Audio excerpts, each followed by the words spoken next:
Welcome to Fuel. Fuel stands for Finance, Unity, Empowerment, Legacy.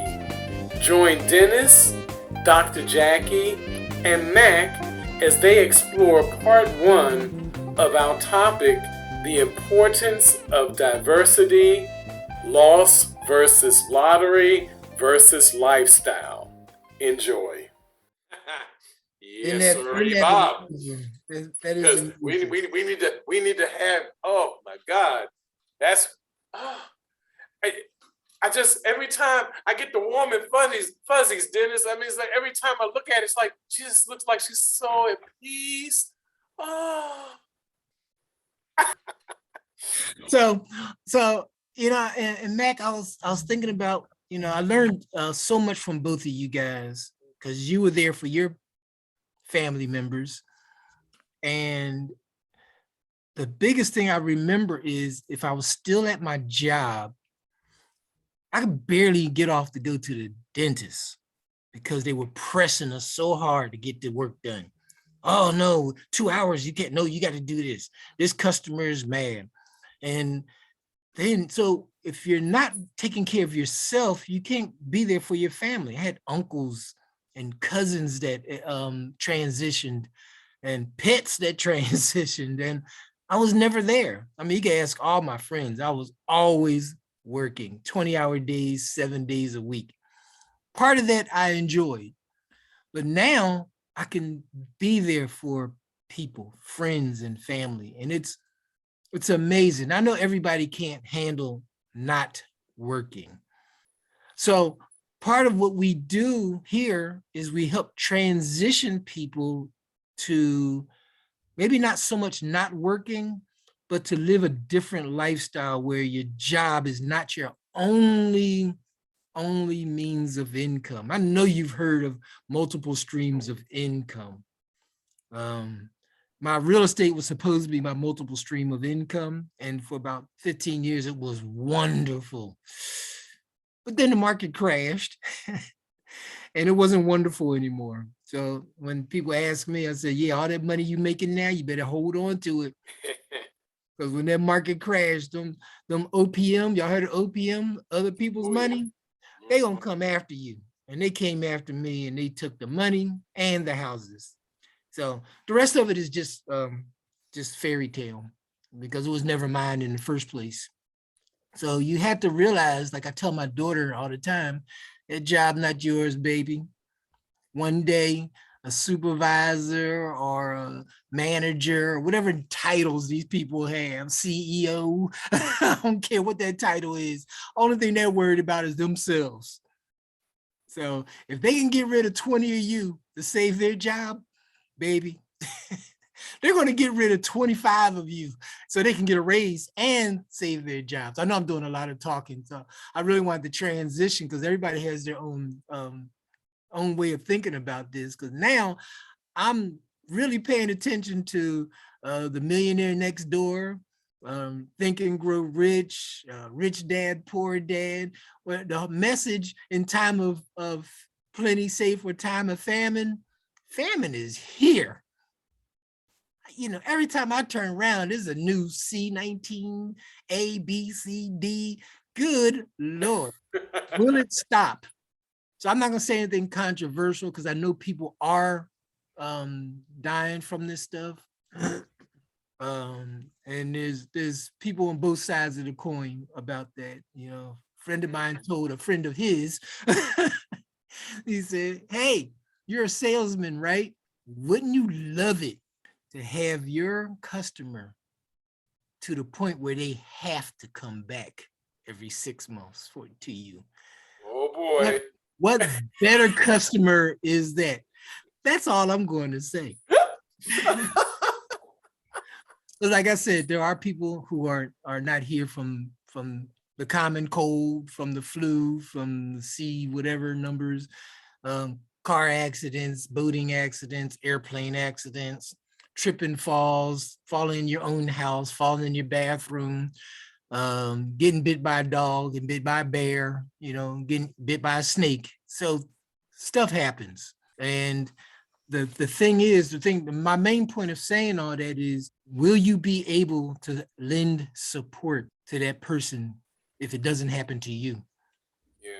So I've been blessed. This lady and this gentleman have been there for me in my times of troubles and blessings and births and marriages and all the good and bad things in life. And I have also tried my best. I hope I have done the same for them that they have done for me. But as we extend this out to you,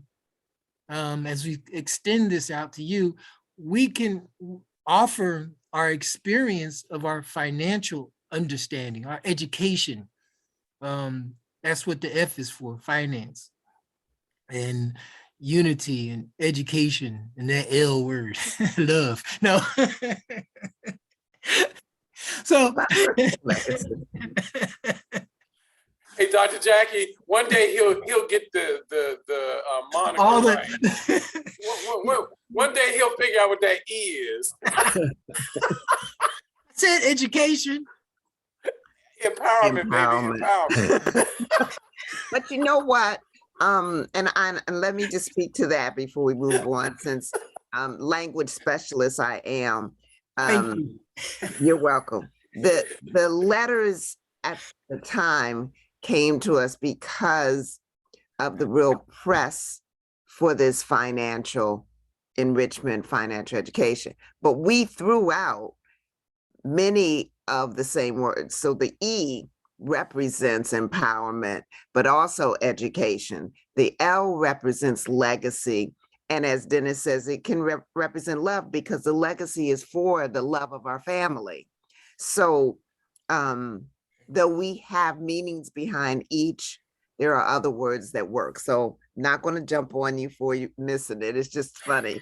You know, I write it down like right before we come on, and I got it written here nice and pretty and everything with big letters, and I still mess it up. It's all right, brother. It's all right. It's all right. It's fine. All right. Because the F can also start with friendship, and that's what we have here. So absolutely, it works fine. I think that the letters in and of themselves can stand for whatever people, however they receive it. The main thing is that, you know, we're three friends that come together to try to help other people, that they would be able to have that finance or friendship, or have that unity, that empowerment, education, enrichment, whatever you want to call it, love, legacy, life, you know, all of that. So, I mean, it's just funny because we know you're going to blow it every time you throw it out there. So it's just funny to us. Yeah, we just sit here and wait. Which one's it going to be this time?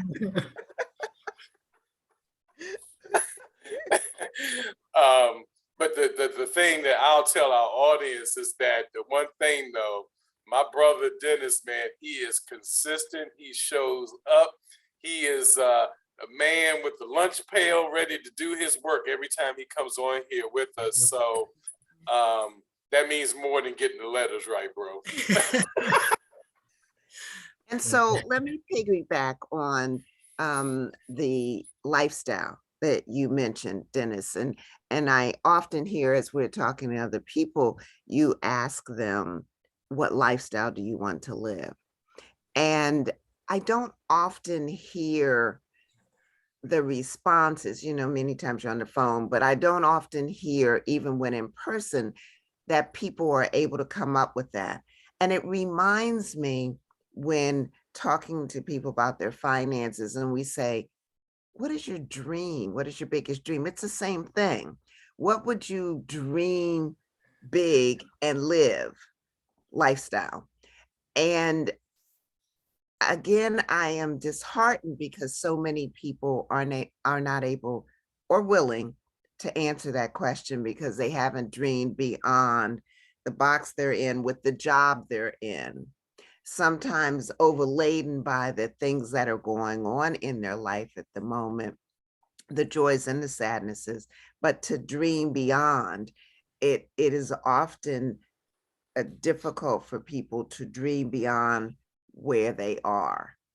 And so then they say, well, I have a job.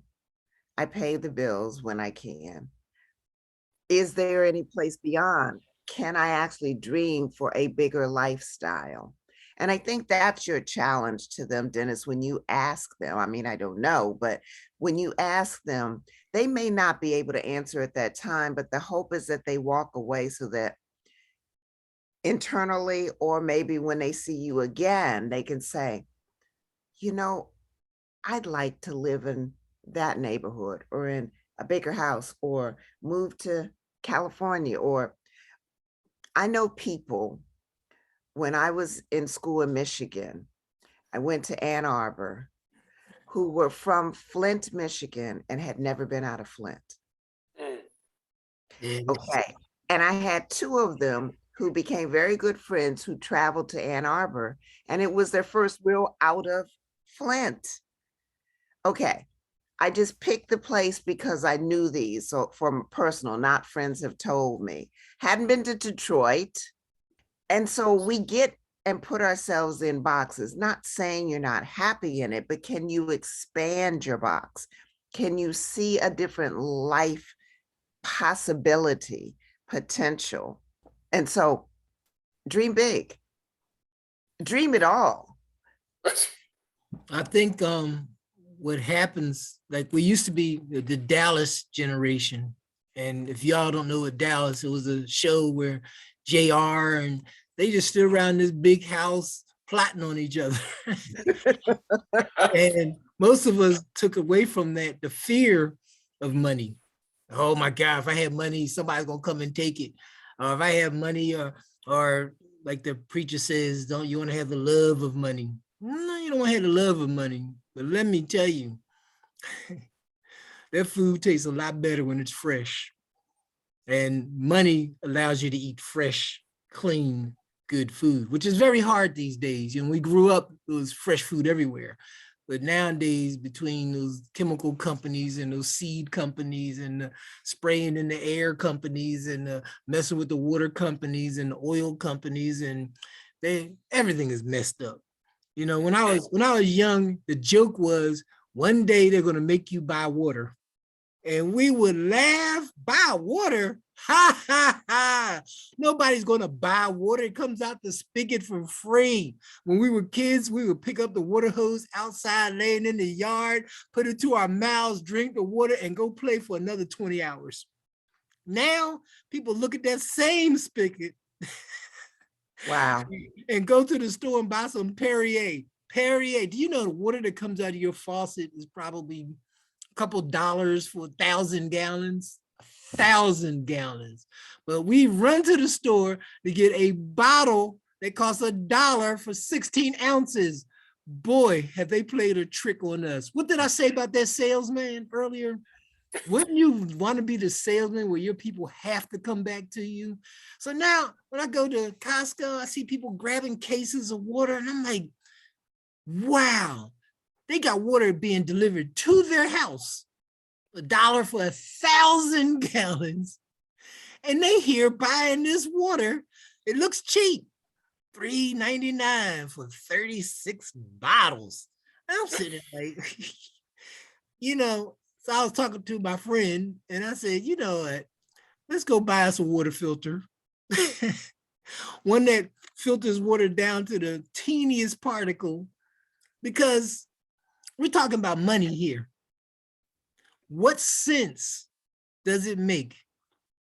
You got water delivered to your house and a water filter can't be more than a couple $100. I said it can't be more than a couple $100. I mean, you got to have it first. I understand. But if you stop buying those cases of water, 10 cases is about $40. Oh, eventually you'll be able to buy a filter and you can sell water to your neighbors. You know, so it's all about reallocation of your mindset and your finances. You can actually make money for you. So there's a lady who actually went to Costco and bought cases of water. Her sons will go out into the street and sell a bottle of water for $1. So you pay $3.99 for a case, and they sell for $1, so they get $36. You can put $4 back in, profit $32 minus gas to get there, so maybe another $4. They're still clearing $25 a case. After a while, she was looking at her sons wearing nice sneakers. So she said, look, let's take our truck and buy 100 cases, 1,000 cases. Let's open up our own water store. Look, WSSC is sitting there kicking themselves that they didn't bottle this crap instead of putting those pipes in all our houses. So it's all about reallocation of water. To them, they're making a bunch of money selling it for $1 a 1,000 gallons. And these cats are making thousands of dollars selling it for $1 for 16 ounces. So in our everyday life, there's some financial thing that passes by us every day that we don't have to jump in 100%, but what if you just do a little bit now? Like I said, the lady started getting bottles of water for her sons. She didn't even think about it. Till something, wait a minute, people are buying that? Let's go get some more.